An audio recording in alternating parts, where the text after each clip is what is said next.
Varmt välkommen till SM6 YSON ER och i det här avsnittet ska vi bygga en batterilåda. Vi ska bygga en batterilåda med ett 100 amperes LiFePO 4 batteri. Vi ska stoppa det i en slags verktygslåda, koppla till Anderson Powerpole, kontakter, C1-uttag med mera. Vi kommer att ha en rejäl brytare som klarar av 100 ampere. Vi ska ha en säkerhetsdosa som klarar de 100 amperen och 25 amperes säkringen kommer att sitta i. Vi ska se till att vi har 4 ingångar, 3 stycken för att kunna driva 3 stycken kortvågsstationer samtidigt på 25 ampere, och vi ska också ha ett uttag för att kunna klara att ladda med solceller. Ja, vi kommer inte bygga in själva solcellsgeneratorn utan den kommer vi ha vid sidan om. Så jag kan använda den till andra saker, men det går också att ladda med när man stoppar i ett av de här uttagen. Så riktigt bra. Vi kommer också till att vi har en voltmätare så att vi hela tiden kan se vad som händer med batteriet. Ja, det här ska bli så spännande, så häng med!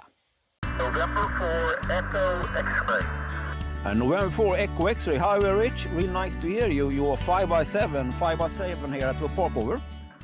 Innan vi går in i garaget så vill jag att du tänker på det här med säkerhet. Att innan du själv gör något sånt här, att du verkligen är påläst och kompetent. Jag är själv ingen ellärare eller har elbörigt på något sätt, så jag tar själv ansvar för mina installationer. Jag tycker att jag som radioamatör har tillräcklig kunskap. Men det är också viktigt att man verkligen är påläst innan man gör detta. Så läs på och gör det du klarar av eller be någon om hjälp om du skulle göra detta. Men häng med in i garaget här så börjar vi.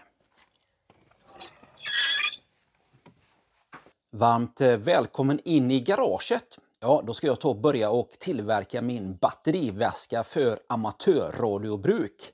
Ja, den kanske också kommer att användas lite grann för prepping. Vara förberedd helt enkelt om strömmen skulle gå. Nu är ju alla linjer nedgrävda här ute i Onsala, men det kan ju ändå vara gott att vara förberedd om någonting skulle hända ändå. Men först och främst så ska den här väskan vara för amatörbruk för att användas på field day. Och det du ser framför dig då, det är ett LiFePO 4 batteri, 12,8 volt, 100 ampere, så det är ju ett rejält batteri. Jag tyckte detta var väldigt smidigt, det här batteriet, och det faktiskt blir lite lättare att bära när det är lite mer avlångt än andra batterier. Det blir lite mer utspritt på vikten tyckte jag. Det här käcka handtaget gör att det faktiskt blir väldigt lätt att bära om man skulle göra det. Och det är ju då på 1280 wattimmar. Och laddas ju då med 14,6 volt. Det vill säga att du behöver ju ett LiFePO 4 laddare. Här har då ett från samma ställe som är då på 20 ampere. Vilket kommer innebära att det kommer då ta för 5 timmar att ladda upp ett tomt batteri. Så det ska vi ta också och koppla in här. Vad har vi mer här? Ja, de klarar ju rätt så mycket då laddningscykler, vilket är riktigt bra jämfört med då till exempel ett vanligt klassiskt OGM-batteri eller blybatteri och så vidare. Så att det här batteriet kommer ju hålla väldigt länge. Ett klassiskt eligt fritidsbatteri så kanske man kan då använda kanske 50% av batteriet, sen behöver man ju sluta använda och ladda upp det igen. Det batteriet klarar ju ända ner till 90% att använda. Kanske kommer att använda kanske ner till 80% som max. Så jag har lite marginaler. Men det är ju, kan jag använda alltså mycket mer utav batteriet då än de här klassiska fritidsbatterierna. Så det ser jag verkligen fram emot att använda. Till den här väskan så ska jag använda ett block här för att koppla ihop plus och minus på ett smidigt sätt. Och det här klarar då 100 ampere. Och jag kan ha max 25 ampere säkringar på uttagen här. Och det är ju hela då 12 stycken. Det är ju väldigt mycket och det var faktiskt väldigt billigt. Jag köpte det via Amazon. Jag hittade ett annat som är ganska känt märke. PowerX som används mycket i, eller Powerworks som används mycket i amatörsammanhang. Men då måste jag ändå ha någon slags block för minus delarna. Så jag tänker att jag hoppar det. Men det är rated för samma sak och då kommer jag in med pluspolen på ett ställe och minuspolen på ett annat. Och det var faktiskt billigare att få hit, tror det kom från Tyskland, var Amazon billigare än Biltema och bättre kvalitet. Och jag fick faktiskt till och med ett säkringshus med lite bra klisterlappar att sätta på för att märka upp det hela. Och säkringar också. Riktigt trevligt. Nu har jag köpt några 25 ampere säkringar och det är det jag tänker använda. Men här är då lite olika valörer på säkringarna, vilket är ju himla käckt. Då man kanske vill ha lite varierat så att säga. Jag kommer använda Powerworks Powerpole-kontakter, vilket har ju en riktigt hög kvalitet. Deras produkter, och här finns det också med ett lock och det är lite vattenskyddat, det sitter tighten på. Riktigt trevligt. 4 Anderson Powerpole-kontakter. Så jag tänker att jag ska ha uttag för 3 stycken radioapparater och koppla in solceller också. Så ett uttag här till solcellsregulatorn. Så jag har 2 sådana här. Jag har också skaffat mig klassiska cigarettuttag. Det kan ju inte vara så dumt att ha ibland. Och också från Powerworks. Ett rejält sådant. Så att ja, det känns väldigt gediget och lite vattensäkrat så att säga. Så att ja, det blir nog toppen. För att göra det hela så säkert som möjligt så har jag skaffat in bra elkablar ifrån limmade radio. Som då är gjorda för olika amperestyrka. Så det gäller ju då att använda tillräckligt så inte kablarna blir för varma. Så någonting händer i väskan och det börjar brinna något liknande. Det vore inte så bra. Och tror att jag har tillräckligt med längd här. För detta projekt. Jag har också skaffat mig en sån här strömbrytare som också är lite vattensäkrad. Riktigt bra. Så här kan jag då ta pluspolerna och bryta. Så att jag säkert har det säkrat i väskan. Så att man har liksom en brytare. För det är ju väldigt mycket ström så går det igenom de här kontakterna och ligger det på hela tiden. På en sån här. Och något skulle komma åt så kan ju någonting dumt hända förstås. Jag känner att jag inte använder väskan så vill jag använda den här brytaren för säkerhets skull. Nu har jag använt kablar här som klarar upp till 60 ampere. Alltså inte fulla 100 ampere. Så är det då viktigt att jag då inte matar ut mer än detta på en gång. Och det är ju sannolikt inget jag kommer göra. Jag kunde förstås välja tjockare kablar men då blir det lite otympligt om jag nu vill ha så att jag hela tiden klarar 100 ampere samtidigt. Vi får se, det kanske blir byte till tjockare kablar framöver. Men de här var lite mer behändiga att arbeta med. Jag har också införskaffat mig dubbelhäftande tejp ifall jag vill fästa till exempel den här säkringsdosan på batteriet på något sätt.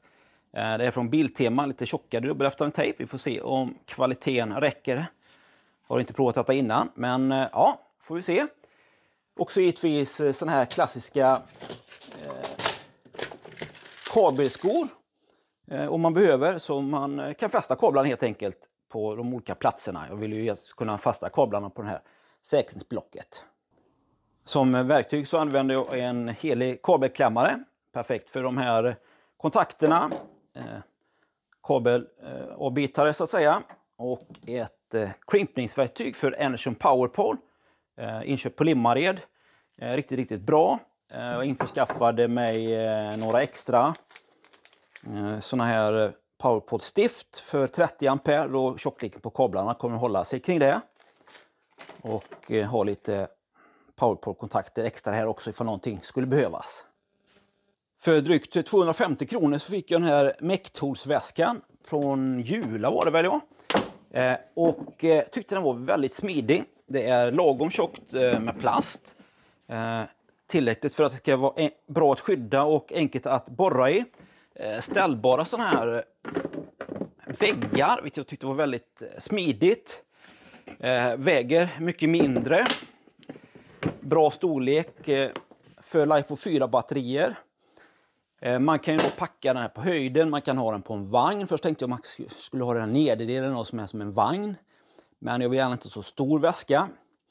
Och jag har 250 kronor. Skulle det här projektet inte bli så bra utan jag vill kanske göra om det på något annat vis, så känns ju detta helt okej att börja med. Istället för att bara sönder en väska som är dyrare så att säga. Och ja, här kan man ju då ha fler väskor helt enkelt på höjden här med amatörradioprylar. Så frågan är vad jag ska sätta. Uttagen om jag ska ha de här vid sidan. Här eller ovanpå.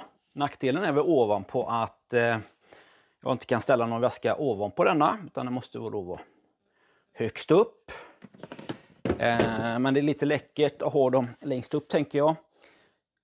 Problemet kanske det är att man ser ju mätaren också väldigt bra. Problemet kanske kan vara att elkablar böjs på ett annat sätt. Jag vet inte riktigt. På sidan är det ju väldigt smidigt också att ha dem. Enkelt att konfigurera inuti väskan. Om jag nu har batteriet här. Drar ut den här väggen. Sätter batteriet här. Och helt enkelt gör fina uttag här. Så kan jag ha solcellsregulator och allting jag vill här i bra utrymme för själva elen. Då blir väskan kanske lite grann i obalans av vikten. Man kan ju då sätta givetvis batteriet i mitten. Däremot då så måste jag fästa batteriet på något sätt. Ja, så det gäller lite grann att planera hur jag ska använda väskan. Då ska vi se hur vi ska ha batteriet. Jag tar och lyfter ut väggarna så får vi se hur det passar på bästa sätt. 10 kilo är ändå 10 kilo så det är ju lite tungt. Jag tänker att jag ska ha pluspolerna uppåt i väskan. Jag har ett annat LiPo4 batteri på 100 och det är lite kortare men för övrigt samma mått. Jag har lite utrymme på sidan här, typ 1 centimeter till från batteripolerna tar i väggen. Och om jag stoppar i väggen här, sidväggen, så blir det ganska perfekt för att hålla batteriet på plats. Därför tror jag att jag väljer detta batteriet och inte det som är lite mindre. Och kanske blir det lite bättre förhållande på vikten. Och jag har tillräckligt med utrymme för kablar och så vidare. Sen är ju frågan då om jag ska ha då uttagen här uppe. Det blir ju då lite trångt för att det här blir ju ganska nära. Så det blir inte görligt, utan jag tror att det mest praktiska är att ta ut Anderson PowerPole och så vidare. Mätarna har dem på sidan här. Det blir nog det som blir enklast i detta fallet. Jag har också skaffat en liten mätare som tänkte jag att jag skulle koppla in i väskan så jag hela tiden har koll på batteriet, hur mycket den är laddad, hur mycket jag förbrukar och så vidare. Och det ska anslutas på ett speciellt sätt till anläggningar så att den verkligen kan då mäta detta. Så det ska bli spännande att göra också. Så vi får ju se var vi ska sätta den, kanske här på sidan. Ja, vi får ta och analysera det hela. Just nu har jag 2 sådana här kontaktdoser och jag har SIG-uttag. Sedan vill jag också ha ett USB-C och A-uttag. Nu hittar jag bara för USB-C så jag köpte inte in det utan jag väntar att jag hittar ett bra med lock på som är någorlunda vattenskyddat. Så att det blir 4 stycken här. Ja, då gäller det att märka ut var hålen ska vara och borra helt enkelt.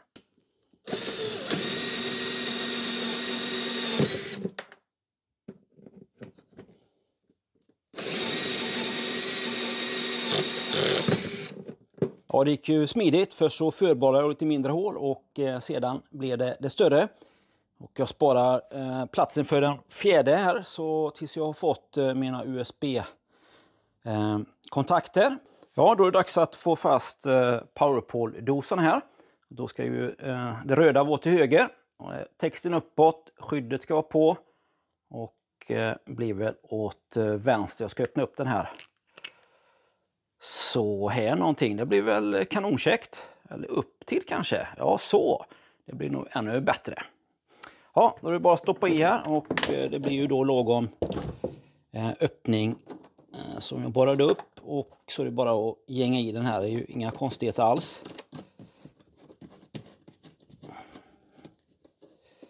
Så, och då sitter den på plats så här.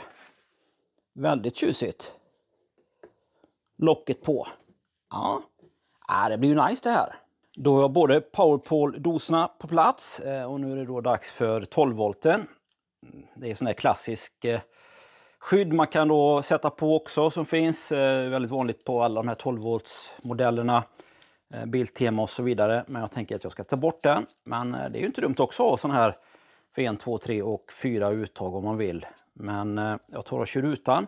Och skillnaden mot de här PowerPole-delarna här det är ju då att det är stift på de här. Och det får man med delar så att det blir enkelt att få till plus och minus här. Så det är absolut inga konstigheter. Så, det blir väl kanonsnyggt det här. Ja, så märkvärdigt är det ju inte hittills i alla fall att få till väskan och planera det. Vi får se hur fortsättningen går här med all kabeldragning. Så spännande detta är. Och ja, men det här blir ju supernice verkligen. Ja, då är det dags att få fast den här säkringsdosan på något lämpligt ställe. Jag valde ju att sätta dem här lite högt. Det är ju för att jag tänkte att jag skulle ha den på botten här. Det går, men då blir det nog lite trångt kanske. Ja, det blir det. Och här blir det lite knöligt, då får man ta bort dem här. Jag tänker att det kan vara bra att ha dem, ge väskan lite stabilitet. Så jag tänker mig kanske något dubbelhäftande tejp här nere i botten. Så här. Så ska det nog bli smidigt att dra både plus- och minuspoler till batteriet och till de här uttagarna. När du tar och väljer kabel som du ska ha i anläggningen så är det viktigt att du väljer en kabeltjocklek som passar den amperestyrka du ska använda. Jag kommer att använda 25 ampere på alltihopa här. Och kolla på tillverkarens hemsida så att du verkligen har rätt tjocklek.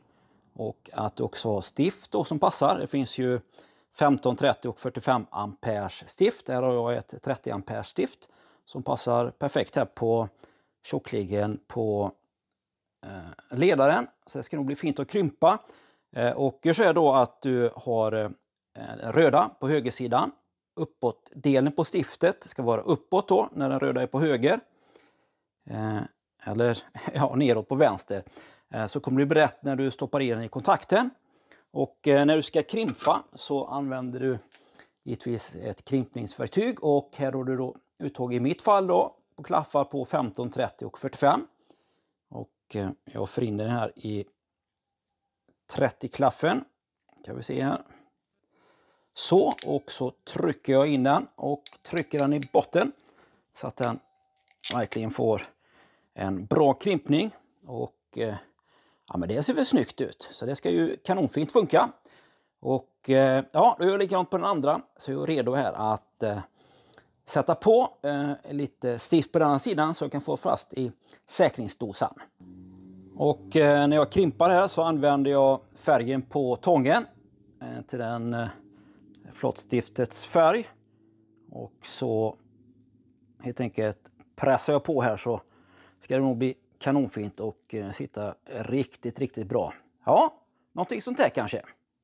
Så, då är första hela kabeln klar. Så då är det bara att se till att göra resten också.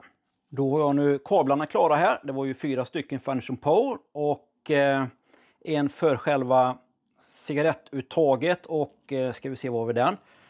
Då följer det med lite klenare sådana här blåa. Var sätta på lite större som passar kabeltjockleken lite bättre. Så det är väl enda skillnaden här. Ja, nästa steg blir alltså att fästa de här på sina respektive platser. Det gäller ju att planera hur man ska dra alla kablarna. Och jag har stoppat i batteriet här i. Och lagt ner kablarna för plus och minus. Satt på väggen. Och har dratt de här tjockare kablarna till den här brytaren. Som jag tänker att jag ska sätta fast här med några skruvar. Och det blir minus på denna sidan och plus på denna sidan. Och så har vi då ordning på alla kablarna här som ska då gå mellan powerpole och cigarettuttaget till dosan här nere. På själva brytaren så finns det då angivet om man ska sätta kabeln till batteriet. Så får man titta på innan man planerar fastsättningen så att säga utav brytaren. Jag har nu satt fast 100 amperes säkring här på innerväggen. Och själva säkringsdosan och skruvat fast det så det sitter fast ordentligt. Jag tänkte att jag struntar i den här dubbelhäftande tejpen utan låter det sitta fast här mer rejält. Och nu ska jag ta och knipsa bort lite grann utav skruvarna som har gått igenom så att det inte blir någon åverkan på batteriet. Men det här kan nog ta och fungera väldigt bra tror jag. Det satt den sista skruven. Härligt. Ja, vad har du gjort här? Ja, jag har satt fast den här 100 amperes brytaren. Satt fast säkringsblocket som klarar 100 ampere totalt och max 25 på varje uttag. Jag har kabel som går till batteriet som klarar 60 ampere. Vill jag ha mer kontinuerligt så får jag skaffa då en tjockare kabel. Kabeln går genom brytaren till säkerhetsblocket och så har jag minuspolen till säkerhetsblocket till batteriet. Jag har 5 plus och 5 minus här. Det betyder att jag har då 7 stycken uttag kvar att utnyttja på blocket. Och kan välja att sätta då olika säkringar beroende på vad jag vill ha. Men kablarna här klarar ju 25 ampere här utan några som helst problem. Så jag tänker att jag senare kommer att märka upp varje uttag, vad det är för säkring, och att jag totalt kan ta ut 60 ampere den här konfigurationen, så att det blir säkert att använda och som att det glömmer av helt enkelt hur man har gjort det hela. Så ja, då är allting på plats här. Jag har fått fast alla stift i powerpole-kontakterna. Ser att uttaget är ikopplat. Allting till säkringsdosan och allting sitter fast här. Så nu är vi faktiskt redo att börja använda sakerna. Det gäller bara att stoppa i säkringar och koppla in kablarna till batteriet. Jag tycker att utrymmet blev ganska välplanerat faktiskt. Och i botten här så kan jag ju ha min solcellsregulator om jag vill och ha den fast monterad. Planen just nu det är väl att jag kommer och ladda batteriet med solcellerna genom att koppla solcellsregulatorn till powerpole-kontakten på utsidan här. Så jag kan använda den till fler uppsättningar. Men det är klart, om man har en över så att säga, en till, så kan man ju då ha den här fast monterad, och då får man också bra information om batteriet, ja, hur mycket laddat det är och så vidare. Men just nu så avvaktar jag lite grann med solcellsregulatorn, men visst blir det snyggt det här. Då är nästa steg att få fast den här DC multifunktionsmätaren. Och det ska bli spännande och få dit denna. Här finns det ett litet kopplingsschema. Här gäller det verkligen att tänka till så att det blir rätt. Och jag funderar på att jag skulle sätta mätaren här. Först tänkte jag uppanpå. Det är lite tajt för jag vill kunna stänga den här. Så att jag kan ha någonting ovanpå. En annan låda kanske. Och så jag tror att jag gör ett hål här. Och så får jag dra kablar här så att den här mätaren fungerar. Och det verkar som att jag har tillräckligt med avstånd här inne för att batteriet också ska få plats. Då har jag skurit ut ett hål för multimätaren. Borrade i kanterna och skar ut med en kniv. Sedan har jag dragit kablar från en bar här uppe som hör till multimätaren. Enligt de anvisningar som finns bak på mätaren. Det gäller att hålla tungan rätt i mun. Kopplingsschemat är lite sådär förvirrande. Plus gå till minus och så vidare. Så man får dubbelkolla sig. Så att man verkligen kopplar rätt. Till den här multimätaren så finns det då en bar som man ska koppla allting till. Så att det fungerar riktigt som det ska. Jag har dragit från minus på säkringsdosan till hit. Här finns det också ytterligare en sladd som går till multimätaren. Här finns det en som ska gå till batteriets minuspol. Och här finns det också ytterligare 2 sladdar som ska gå till multimätaren. Och från multimätaren också så finns det en kabel som ska gå till batteriets pluspol. Ja, så gäller det verkligen att hålla tungan rätt i mun. Efter lite funderingar så valde jag att dra pluspolen. Istället för att dra den till pluspolen på batteriet så valde jag att dra den efter säkerhetsbrytaren. Så att jag kan bryta strömmen till multimätaren. Så att den inte tar något från batteriet även om den drar lite grann. Men batteriet kanske blir ståendes. Och det är väl synd att någonting ska dra ut så man är redo för sin portabelkörning. Ja, nu har jag inte gjort någonting mer här. Jag har fortfarande den här bruten. Jag har inte stoppat in några säkringar, så nu ska jag stoppa i säkringen här och sätta på skyddskåpan. Jag ska fälla över så att säga, bryta den här och så ska vi ta och mäta uttagen från Anderson Powerpole och se hur det går här. Nu är säkringarna och säkringsdosan på plats. Nu är det bara kvar att slå ihop brytaren. Jajamensan, nu är allting på gång. Och då ska vi se här om vi kan få någon fart på mätaren här. Trycker vi igång lampan. Jajamän, vi har ström. Och vad gör vi nu? Ja, vi drar displayen så vackert. Ja, nu gäller det att mätaren vaknar till liv här. Och vi tar och mäter våra uttag. Ja, det visar sig att batteriet till multimetern är slut och hade inga sådana nya hemma. Så vi tar och mäter med radion istället. Lite risky här, men Allting ska vara rätt kopplat, och den här FX4 CR, den visar ju volten hela tiden. 13,4 visar den här. Tittar jag på multimetern här så visar den 13,33. Ja, så det betyder ju att det fungerar, och uttaget här levererar. Stänger av radion och tar jag och byter uttag. Ja, det här är ju så läckert. Ja, nu behöver man ju knappast 100 amperes batteri för den lilla rackaren som drar 3,5 ampere.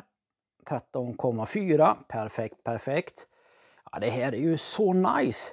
Ja, nu känner man ju sig verkligen som en riktig radioamatör när man har byggt en sån här grej. Och än så länge så har ju inget exploderat, så att det betyder ju att vi inte har kortslutit någonting.